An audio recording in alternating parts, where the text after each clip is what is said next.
right, welcome to our Bible study tonight as we get ready to get into our study of what is wisdom. I appreciate you joining us to be part of this. We are continuing the study by looking at some things that are connected to wisdom. And for that, we're going to be looking at something that may not be the first thing you think of on this list. And so that, sorry, I had to echo there for just a moment. But the first thing the thing we're going to look at tonight is something that's not the first thing you would probably think of when trying to think of things that are connected to wisdom. However, it is something that's very much connected to wisdom. As we'll see tonight, that he actually mentions that if you fail at this, it's because you lack wisdom. And so it is something that the Bible does connect to wisdom, at least in some capacity. And that is being a good neighbor or being neighborly. And I should probably start off by even giving some thoughts about this before we get into what Proverbs says about it, because we are going to be looking at Proverbs. I mean, it's something that the Bible talks about a lot more than just in Proverbs. You can see it talked about throughout a lot of passages throughout the Bible. However, in Proverbs, the focus is very closely drawn to those who live around you. He is talking about people who actually have interaction with you, your community. However, when you look at the New Testament, for example, and the Pharisees try to use this, well, who is my neighbor mentality, or publicans and others try to use that who is my neighbor mentality to get out of treating people decently who don't live within a certain radius or so forth. Jesus takes that and he turns it on its head. And it shows that the Bible uses the word neighbor more so to deal with just the way we treat people decently in community and society. It's just a idea of how a lot of times we call it being friendly is what the Bible refers to as being neighborly. So in this case, I think it's important to understand that when we think of being neighbors, we think of, okay, that's that guy who lives next to me that I never talk to. When the Bible talks about being neighbors, it talks about having a connection and a what we would think of as being friendly, where I talk to them, I see how they're doing, I know about their family, that kind of stuff. So in truth, the Bible takes being neighborly much further than what we do, and friendly being much further than what we do. Bear with me a moment. I started sneezing just when I clicked the button to go live. And so the Bible takes both of those things much more further than we do. A lot of times we'll say friend when we mean someone who's just an acquaintance. We'll say friend when it's really not our friend. A friend, biblically speaking, should be somebody with whom your connection is close enough that you have influence over one another. That you're so close to that person that they affect you the same way like family and stuff would affect you. However, a neighbor is someone more so like we would talk about today being our friend, someone who I have connection, they're an acquaintance. I see them from time to time. I know what's going on in their life. I'm there to help them if they need me. I treat them decently. And again, this is a study of wisdom, so I know that on the surface that may not feel like something that is directly attached to wisdom. And at this point, we have finished our study of the actual founding principles of wisdom. However, we are still looking at things in the book of Proverbs that are connected to wisdom, and this neighborly thing is one of them. So, having given that introduction to explain why we're looking at this, and to show that it's not quite probably what you're thinking of, because it is a little bit different in the Bible than what we use the word neighbor for today. Let's go ahead and look at what it says about being neighborly. And we'll start by looking at the first time it's talked about in Proverbs. In Proverbs chapter 3, verse number 27 is where we'll start. We'll read down to verse number 29. Withhold not good from them to whom it is due, when it is in the power of thine hand to do it. Say not unto thy neighbor, Go and come again, and tomorrow I will give, when thou hast it by thee. Devise not evil against thy neighbor, seeing he dwelleth securely by thee. So you see that we'll see wisdom being drawn into this discussion in just a moment. But there's a principle laid out here for us. It says, withhold not good from them to whom it is due, when it is in the power of thine hand to do it. So the idea is, when you have the ability to do good to somebody, do it. When you have the ability, you should do good. It's kind of like when in Romans 12, he says, as much as lieth in you, live peaceably with all men. As you're able to live peaceably in a way that produces peace, do that. It doesn't mean that you'll always be able to do it. It doesn't mean that you just have to tolerate everything in this world and that you have to strive for peace at all cost. That's not true. I mean, the Bible doesn't ever command you to strive for peace at all cost. You should strive for peace as long as you're able to do so. So there's some things in this world that you're not expected to tolerate. I've talked with somebody about that recently. Somebody did something harmful to them, and they wanted to know, what's God's expectations of forgiveness and so forth. And in terms of forgiveness, the expectation is quite high. But in terms of reconciliation, and in terms of trying to help that person to recover or get back on their feet or any of that stuff, in reality, if that person's not repentant, the expectations are not very high. But you have Christians who think, well, we're supposed to strive for peace at all costs. And so you're just supposed to take whatever people throw at you. But in this particular case, I would never say that, because I don't have Bible for what, for that situation this person is going through that would say they have to strive for peace. If they want to strive for peace, it would be in the sense of trying to bring this person to repentance and to Christ. That's the kind of peace they should be striving for. And that's something to understand about good as well, is sometimes, just as we know God's good is not always doing exactly what we want, good is doing what is actually proper and good for that person, what's best for them. And so we should do our best to do good, what's best for people, as long as we're able to do that. Doesn't mean you're always going to be able, you're not always going to be able to help people. I mean, if you got a neighbor who comes to you Sunday morning when you're getting ready to go to church and they want you to skip church to go help them with something, you would not be biblically correct to go do that. Unless it's an emergency, life or death kind of thing, you would not be biblically correct to do that. Same way, if in all honesty, you got a neighbor who wants you to skip work, you wouldn't be doing right by your boss, to skip that. So, there's a line, is what I'm trying to say, as to what can be asked of you when it comes to doing good. And that's why he says, as long as you have it in you, as long as it's by your hand to do this, that you can do good, you should do good to people. And then he directly ties that into our relationship to our neighbors. And like I say, if you look especially to the teachings of Jesus, he makes it clear that God looks at your neighbor as anyone to whom you're able to be a neighbor. It's not necessarily just the person who lives by you, but the people who you're willing to reach with your life and be an acquaintance to them and be there to help them and do good for them and so forth. Whereas in Proverbs, mostly it's tied to the idea of somebody who's connected into your life, whether it be someone who lives next door to you, which is the way we would use the word, or whether it's somebody who, for example, you come in contact with them a lot or so forth, because of your work or because of your shopping.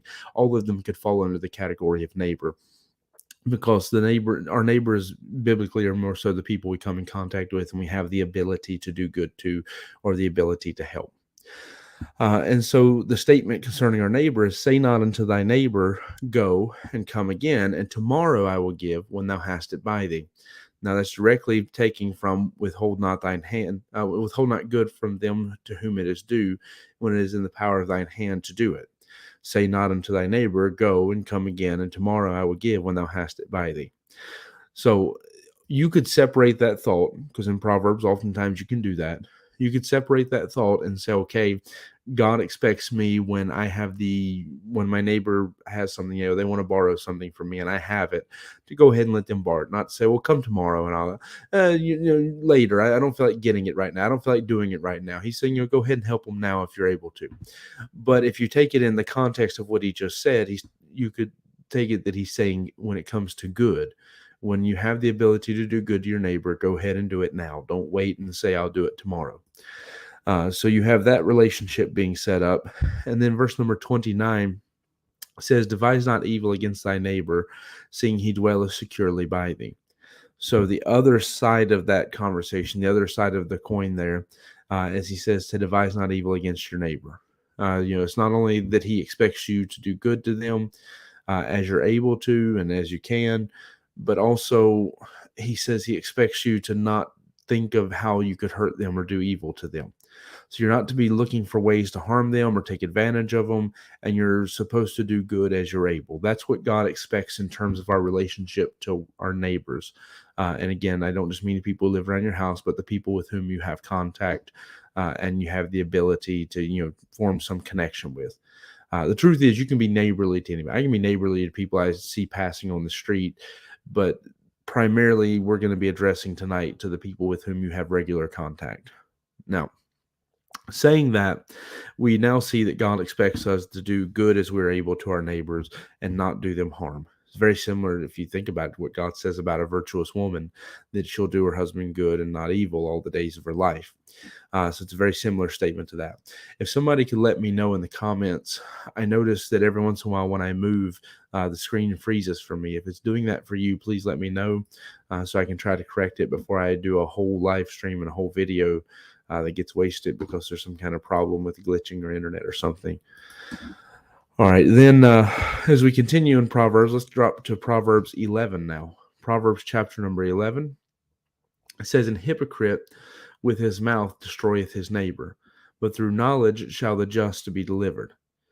So something you have to understand about God's expectation concerning our relationship to our neighbors is that God expects us to not make problems with them. That it is very unwise. In fact, I'm sorry, I should keep reading it. It doesn't just go to verse 9, it goes down to verse 12. Proverbs 11 and verse 9, we already read. Verse 10 says, "When it goeth well with the righteous, the city rejoiceth, and when the wicked perish, there is shouting. By the blessing of the upright, the city is exalted, but it is overthrown by the mouth of the wicked. He that is void of wisdom despiseth his neighbor, but a man of understanding holdeth his peace." So what he's saying to us is that if we don't understand this principle, that it's important to keep a decent relationship with our neighbors and try to do good and not cause problems with them, he says we lack wisdom. And that's why I say this is something that is connected to wisdom. It's not separate from wisdom as a study. The idea that we should be decent and neighborly to people is something that God shows us that if we don't understand it, if we don't do this, then it's because we lack wisdom. So it is something that, in other words, all the principles I'm going to give tonight are things that you should be able to reach this conclusion on your own if you have wisdom. If we have wisdom, we should realize that when it comes to the people we have regular contact with, it's not wise to cause problems with them. It's not good to go stir up problems that are unnecessary with people. I used to make a joke sometimes when I travel and preach. And I would make a joke that, about a pastor that would say something about preaching something rough, because a lot of times I wouldn't preach very rough if I was preaching at somebody else's church because of the fact that it's not my church. But I would make the joke many times when they would say, something like, "Oh, don't preach too rough to them," or, maybe he'd say something, or even sometimes they would encourage me to preach really rough to them. I say, "Oh, I can say whatever I want to them because they're not my people. I don't have to see them again. Once I'm gone, you have to put up with it. You have to clean up the mess." And while I was joking, there's a certain truth in the idea. It's wrong if you think that way, but there's a truth in the idea that when you don't have to see people again, your level of responsibility in terms of how heavy your actions and words weigh on them make a difference. Now, what I mean by that is the people you work with every day, the people you live around every day, the stores where you shop, those people know you. And if you profess to be a Christian, they know that. If you go to church, they know that. Everything you do reflects not only on you, but also on God. It also is, these are people that you have to rely on, you have to connect with. You're going to need them throughout your life. Maybe not every day, but from time to time, you're going to need these people and you're going to need their help. And so it's not every day that you maybe have to go to your neighbor for help for something, but it'll happen. And especially other people, like people at work and stuff, you have to rely on all the time. And it would be unwise to go make enemies with those people for no reason. It'd be unwise to go cause a problem. He says you lack understanding, you lack wisdom if you don't see that, if you can't come to that conclusion on your own, that you ought to behave decently to people with whom you have regular contact, just for nothing else, on the grounds that you're going to have contact with these people often. You're going to need to have a good relationship with them. And that's why, we shouldn't be hypocritical and destroy them with our mouth and so forth, as you see in the passage. Now, moving down to Proverbs 14, verse number 20, it says, "The poor is hated even of his own neighbor, but the rich hath many friends. He that despiseth his neighbor sinneth, but he that hath mercy on the poor, happy is he." So he's telling us that now I want to say up front, most of what's being said in this verse is about the poor. This passage, that those two verses are actually about the poor. And that's one of those things we may get into studying a little bit more as we go through this study. We've already talked about the diligent and slothful, so we've kind of touched in that area, but we may get into the rich and poor and what Proverbs says about that, just to try to build maybe those thoughts a little bit more. But what we see in this verse is while the primary point is focused towards the poor and how he's hated of his neighbor, even how people who have contact with him hate him, but rich, people have everybody wants to be their friend because they want whatever they can get from them. There is a statement in there that stands out. It says in verse 21, "He that despiseth his neighbor sinneth."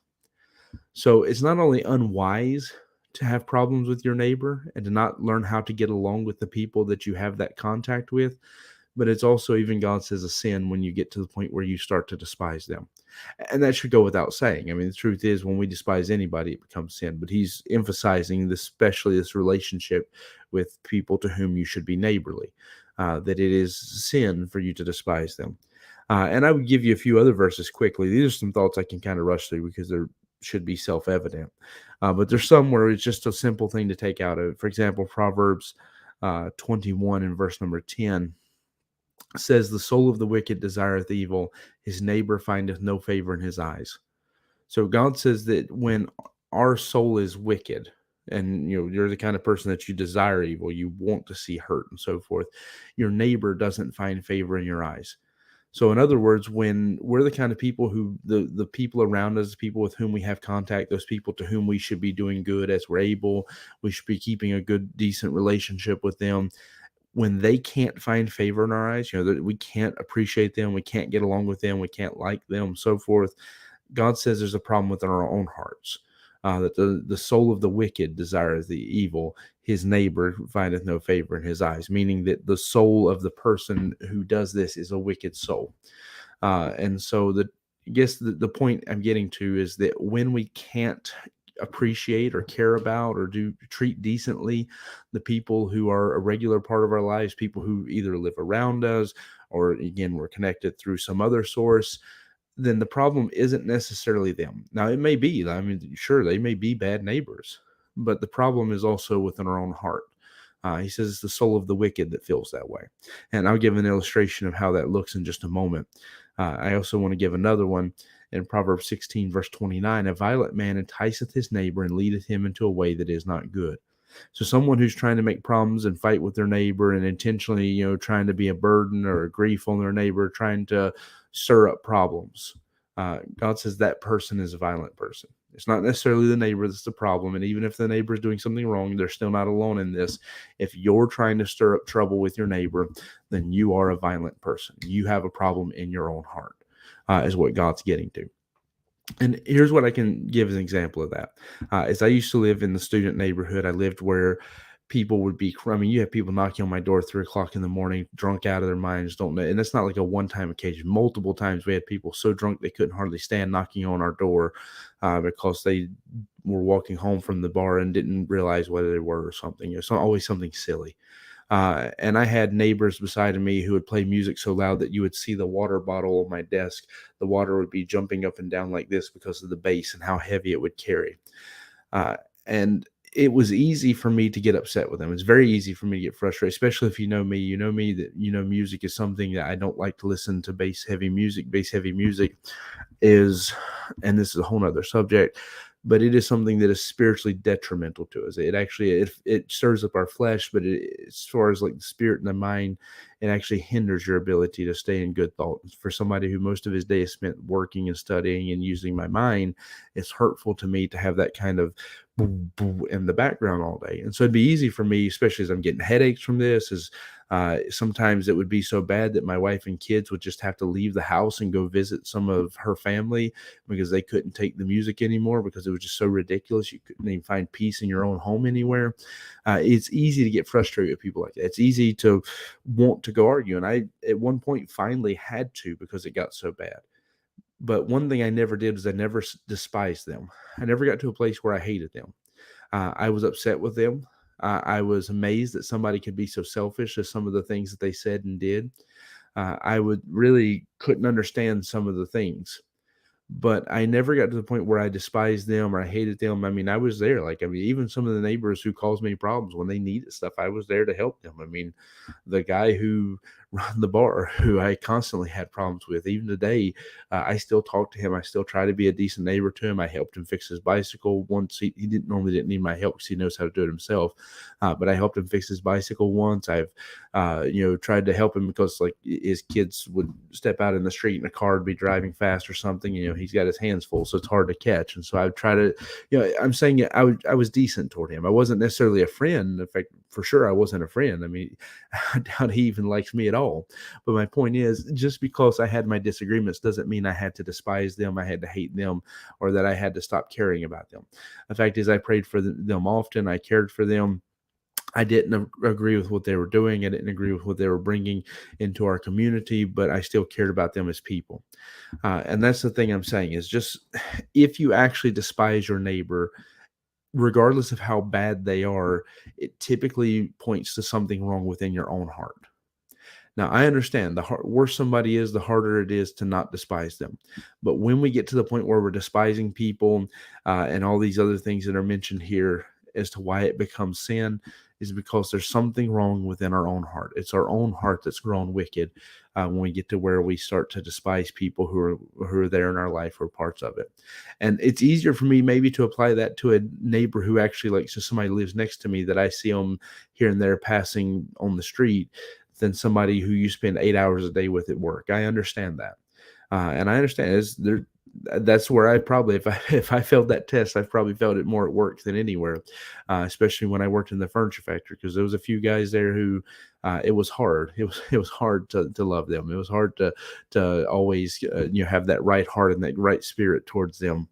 And so I understand that it's not easy what I'm saying, but it is correct, that if we despise our neighbor, God says there's something wrong within our hearts.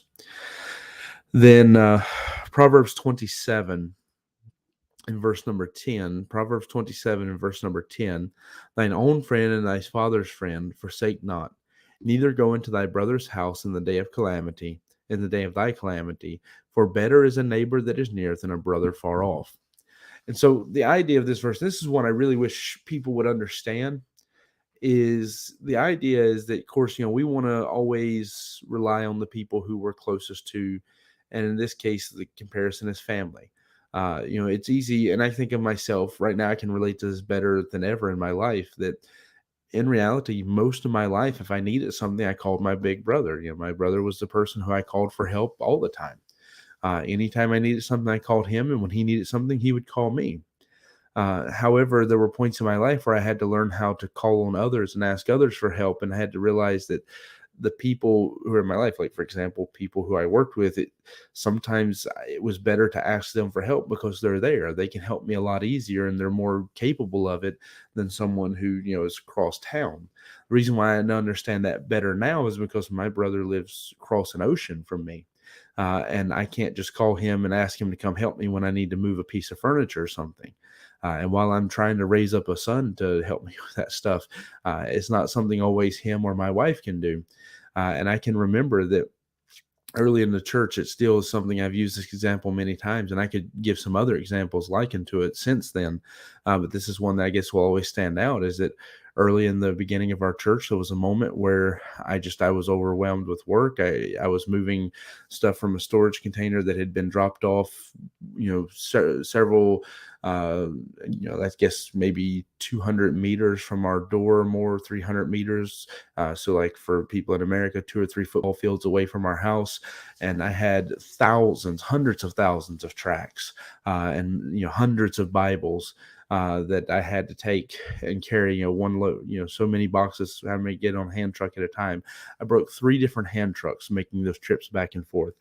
And the whole time I was doing it, I was thinking about, like, oh man, if I was in America, my brother would be here helping me with this.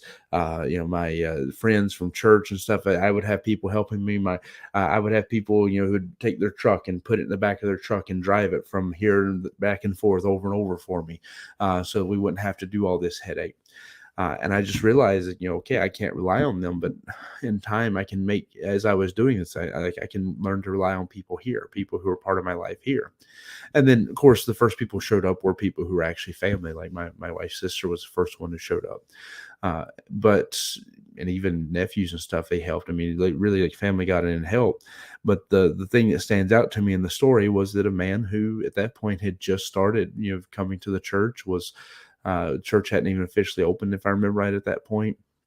And he was just somebody who we'd made a connection with because we met him in the park, and now he's been the longest running member. Him and his wife, the longest running members of our church outside of the group we had through Skype. And he came, he got off work, and he came over and he helped me. He worked and worked for hours with me to help get all that done. And my point is that in that day, while normally I would have relied on my brother, in that day, the help I needed wasn't across the ocean. It was right there with me if I learned to appreciate that. Now, that's not the full intent of the verse, because he also has the statement about thy friend and thy father's friend and so forth. And the idea is that so many times we get so family oriented that we forget about friends, we forget about neighbors, we forget about all this stuff. And actually, there's the point of this verse is that while we always say blood is thicker than water, the truth is that loyalty we put on family is not always the proper thing. And what I mean by that is sometimes, like, we'll take help from other people. And it's a little bit harder to illustrate maybe because it has to be applied personally, but we'll take help from people who are our friends. But whenever we have something to offer, will it go straight to our family?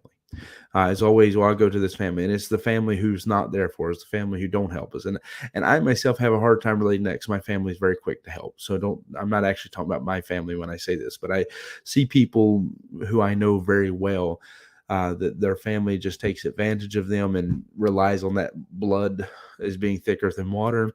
But then their friends are the ones who are actually there for them, helping them, but they don't get the appreciation that they deserve many times because they look to that blood family. In fact, that's for me. I found out the people I can rely on the best are my church family, and that's no slight against my family, because my blood family, which are also Christians, my blood family are people who are always there. Like, they'll drop whatever they're doing to help you.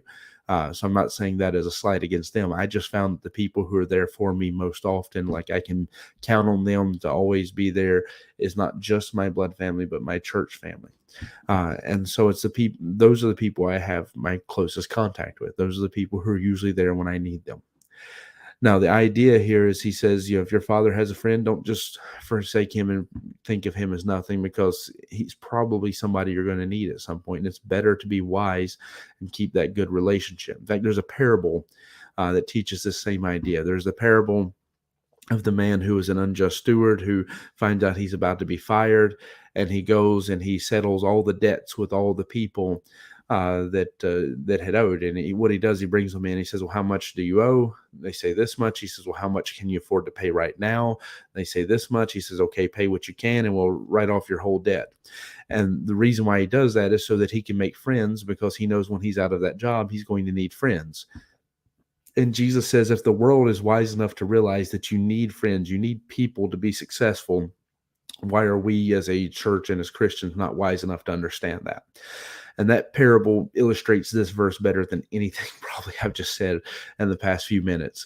That the point of this verse is, you should be wise enough to realize that if you have somebody like, your father's friend who, he cares about your family because of that connection and he's willing to help, or your own personal friends who are willing to help, or as the later part of the verse gets to, neighbors who are near are better than brothers who are far. It's good to keep connections and keep those relationships so that you have people who are able to help you when you need it. That's why it's important to keep those relationships open. And that's why it's unwise, going back to the point of this, it's unwise to not be a good neighbor, is because, one, it's a problem with your own heart if you don't, and two, you're throwing away a valuable resource within your own life. That's why you should be decent to them and expect decency back. Then Proverbs 26, verse 18 and verse 19. Proverbs 26, verse 18 and verse 19 says, as a madman who casteth firebrands, arrows, and death, so is the man that deceiveth his neighbor and saith, am I not in sport? So he says, if you're the kind of person who deceives your neighbor, like you trick them and you think it's not a big deal, then he says that you're like somebody who cast firebrands, arrows, and death. You're somebody who you're a destructive force. I guess what we can say to simplify that is, if you're somebody who doesn't appreciate what we've talked about so far, and you're willing to just, it's not a big deal if I take advantage of who's my neighbor that I take advantage of them. It's just a game. We're just playing. It's not that important. If you don't realize that you need those connections, those relationships, God says you are a destructive force. So you have an evil heart, you're unwise, you're wasting valuable resource in your life, and you're a destructive force if you don't learn how to be a good neighbor. If you don't learn how to treat people decently, who you have contact with, people that you have that connection with, no matter how close they actually live to you, just people you have regular connection with. And in this day and age, to be honest, what is your neighbor extends much more dramatically, or has potential to extend much more dramatically, to where your neighbor can be people who live across oceans from you now in the day we live in now, because of technology and the way we can affect people's lives. Because neighbors are people, again, who can just they have that ability to be an impact on your life. So I'm going to run quickly through some of the verses we didn't touch on and show you some things here as to what God expects of us when it comes to being neighborly. So Proverbs 18 and verse 17 says, "He that is first in his own cause seemeth just, but his neighbor cometh and searcheth him." So what he's saying is that, and this is going back to the idea of why it's not wise to be a bad neighbor, is he's saying your neighbors actually have better knowledge of who you are than anybody else. Because that's not in the sense of like, let me rephrase that, because you have people who know you better. People live in your house, your family and stuff, they know you better, sure. But he's talking about outside in the world around you. You can, or let's say, for example, if you're a politician, you can get up on the stage and you can say a lot of things, and people who don't know you will just buy whatever you're selling, but your neighbors know you. I think of, and I'm not saying this in any way as a slight towards this man, but I think of the mayor in the city where my wife is from, that for her family, he is their neighbor. He lives right next door to her brother, and that's what they see him as. He can put his face on every advertisement in the city. He can be the mayor of the whole city, whatever. But for them and their family, they're always going to know him from that connection where he's their neighbor. And because of that, they are more privileged to see like what he's saying, like what he says as a politician, whatever he's saying, they have more privilege to actually see whether it's real or not. Same thing, like I as a pastor, I can get up in a pulpit and say whatever I want, and most people who don't know me, don't have a lot of contact or interaction with me, are going to be inclined to believe that. But people who have more interaction with me, so for example, there's people in the church who come earlier and stay later and see things like behind the scenes, I guess you can say. Like they see what's going on when I'm there and I'm in a hurry and I'm setting up, and they see what I'm like when I'm working and I'm not just there in the pulpit. They're more privileged in terms of seeing who I am, and they have maybe a different opinion than other people. The same thing for my neighbors who live next door to me, which is more so what's intended by the verse. Is they hear how I talk when I'm not at church. They hear how I talk to my children. They hear how I talk to my wife. They see the way I take care of my house. So they have a special perspective of who I am as a person. And God's warning about being a good neighbor, because you can say what you want and full of a lot of people, but your neighbor has a unique perspective on who you are as a person.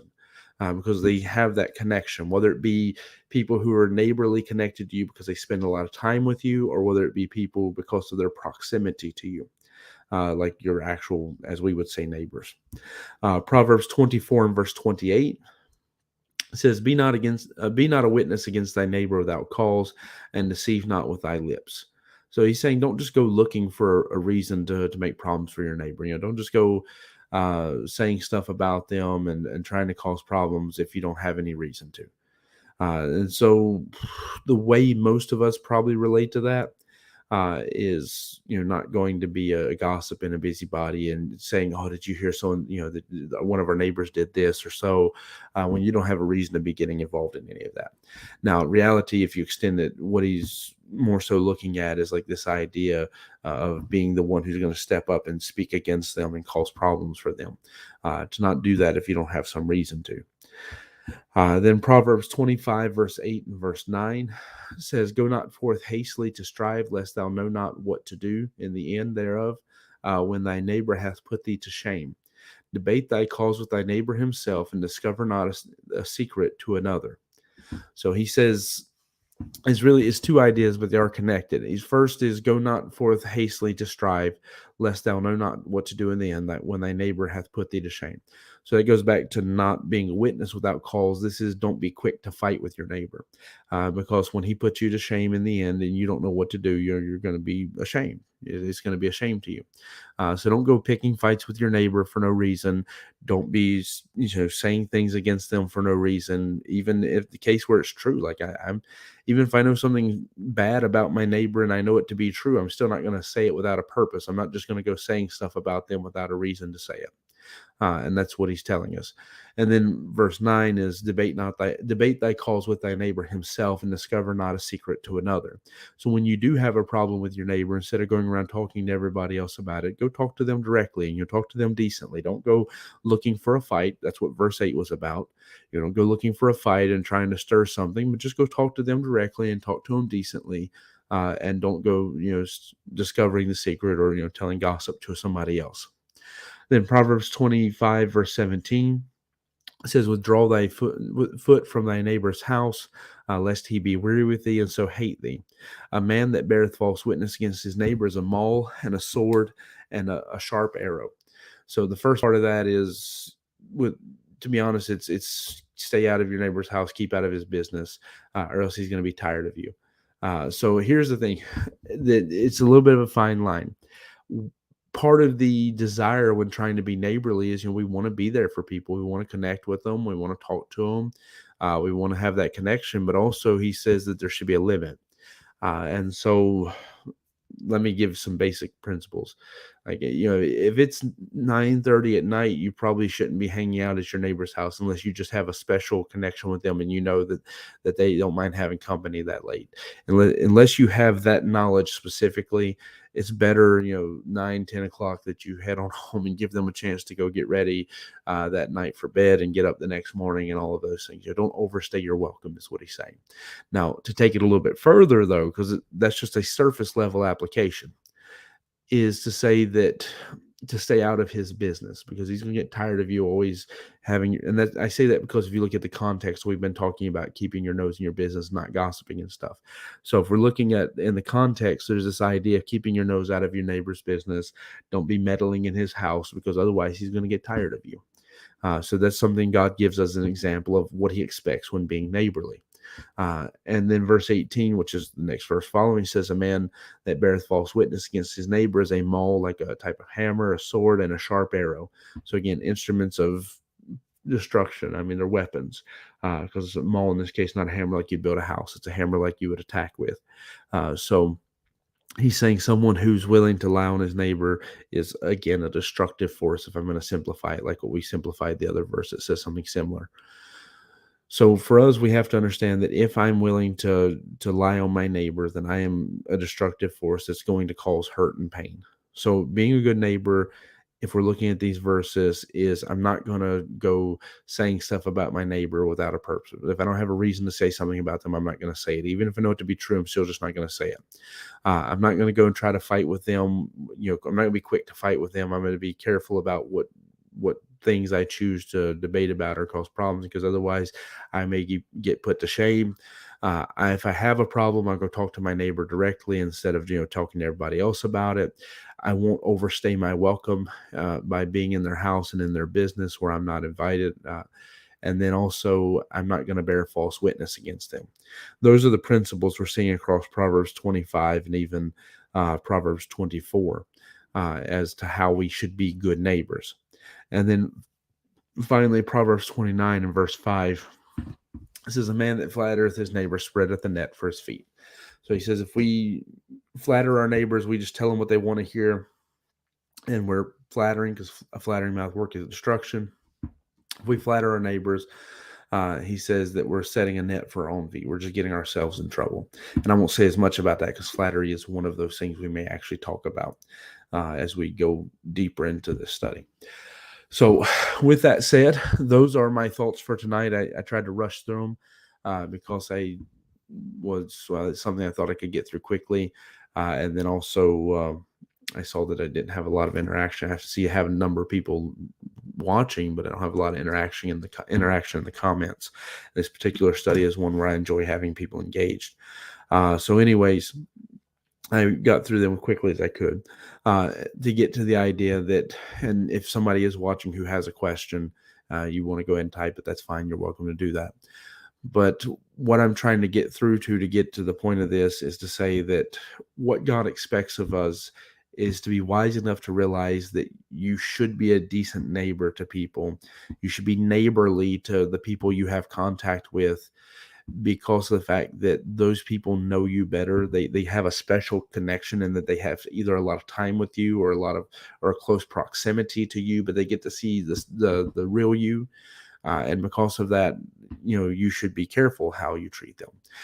It's wise that you be a good neighbor to them, because it's good for your own heart. If you're not, then there's something wrong in your own heart, God says. It's wise for you to be a good neighbor, because you may need your neighbors. Your neighbors are not just strangers who you should be fighting with. They're people that you should have a good connection with, so that you have some influence into their life for Christ, and so that as you might need them, they're there for you. That's what one of the verses there we read was very important into that.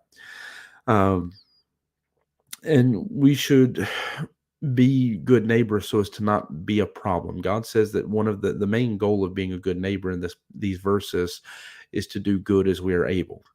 And to not do evil. And when we fail to be a good neighbor, he says we are a destructive force. We're bringing harm and evil into our community and into our lives and to the people that we have that interaction and connection with. So then finally, some of the ways we can be a good neighbor is to be honest, is to not cause problems unnecessarily. It's to not tell lies. It's not gossip, to not overstay our welcome, to not, bear witness without cause. But it's something where, we should just treat people decently, to be honest. And that's why I said, in truth, to see that this is a matter of wisdom, the best thing you can do is notice that most of this stuff, if you just look at your relationships wisely, I didn't have to teach this lesson. You'd come to those conclusions on your own. Problem is, we don't think about this a lot of times in the realm of wisdom. We make a lot of emotional decisions in terms of how we treat people around us. But if we look at this in terms of wisdom, then we would come to these conclusions that, my neighbor is somebody who would be good. I live next to this person. It'd be good to have a good relationship with them. I shop at their store. It'd be good to have a good relationship with them. It's normal that you should want to do that. There's something wrong in our heart if we don't want to have a decent relationship with the people to whom we have a lot of contact with. For one, it hinders our ability to reach them for Christ, and for two, it makes your life harder. For sure it applies more if I say that about your home. If I say about your wife, your kids, your husband, so forth. If I say that about your home, your actual family, for sure what I'm saying applies more. You want a good relationship with your spouse or with your children because you have to live with those people. You have to put up with them every day. Think about that and then apply that to what I've said tonight about neighbors. You want a good relationship with them. You want to be able to help them and for them to be there for you, because these are people you're going to have to see day in and day out. It's not good when you have a bad relationship with your neighbors. The last few months I lived there next to the student neighborhood with the drinking and the partying and all the stuff going on around me. It was a grief to my soul the whole time I was there. But that last few months, it was miserable because I got to where I just couldn't take the partying and stuff they were doing anymore. And it just became where I had to watch my car almost all the time just to make sure they weren't going to smash a window, or I had to be careful for my house all the time because there was always concern that they were going to try to vandalize it or something because they had done stuff to other people like that. In fact, they broke the window out of my car once. And so my point is, it's nice, right now I have a good relationship as far as I know. I haven't found out otherwise. I have a good relationship with all my neighbors where I'm at, and I can sleep with a lot more peace at night here than I could there. And that's, really kind of at the heart of it. Wisdom would help you to see that. Wisdom would help us to see it's important to have that. All right. So I don't see any questions coming in. I appreciate the comments I did get. But I don't see any questions coming in. So we're going to go ahead and get ready to close down that live stream then. I appreciate you being a part of the study. Hope it's been a help to you. Hope there's some thoughts in there that'll maybe encourage us to look at our relationships with people in our lives and the people who we have contact with, and see places where we could do better in those things. Thank you for being a part of the study. Hope it's been a help to you. And we hope to see our people at church tomorrow as we get ready to finish Hebrews chapter number 8. All right. You have a good evening. We'll close out the live stream.